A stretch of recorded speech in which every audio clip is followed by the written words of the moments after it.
finale gara 1, a Forte dei Marmi si approntano la Canniccia Motorclub Versilia Hockey Forte dei Marmi contro l'Hockey Sarzana.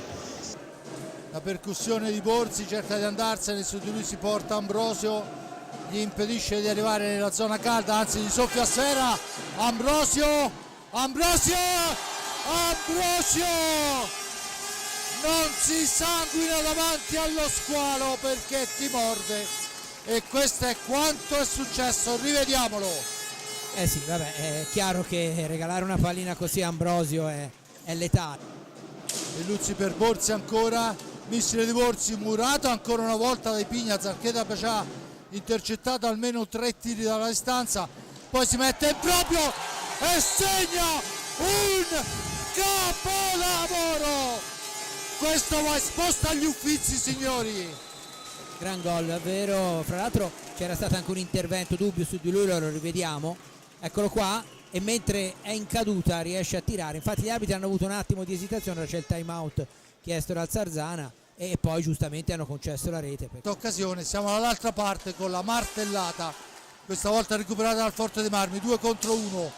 Torner, gol, Enric Torner si risveglia il Vigno sotto porta e si prende quello che poco fa gli è stato negato sul gran tiro dalla distanza.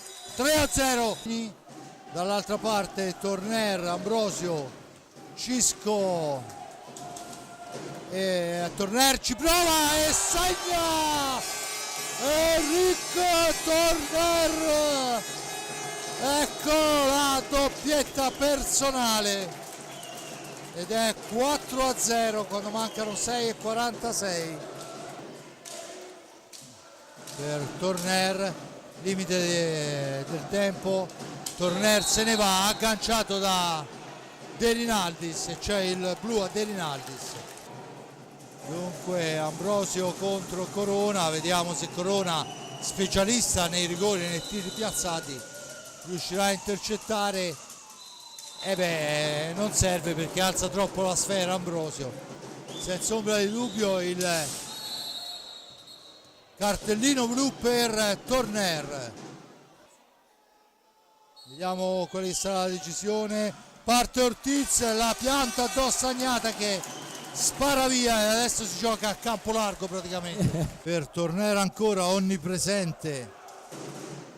Quando si dice giocatore di regia, Torner è impressionante. Sì. Poi finisce a terra, c'è l'aggancio, dice l'arbitro. Vediamo quello che sarà l'esecuzione di Borgo. Entrato al posto di Pato Pignazar. L'esecuzione di Borgo è straordinaria, finta contro finta, lo rivediamo. Lo mette a sedere e fa 5-0, eccolo qua. Torner, Pato, supera un avversario, fa tutto da solo, poi serve Ambrosio che prende ancora un palo.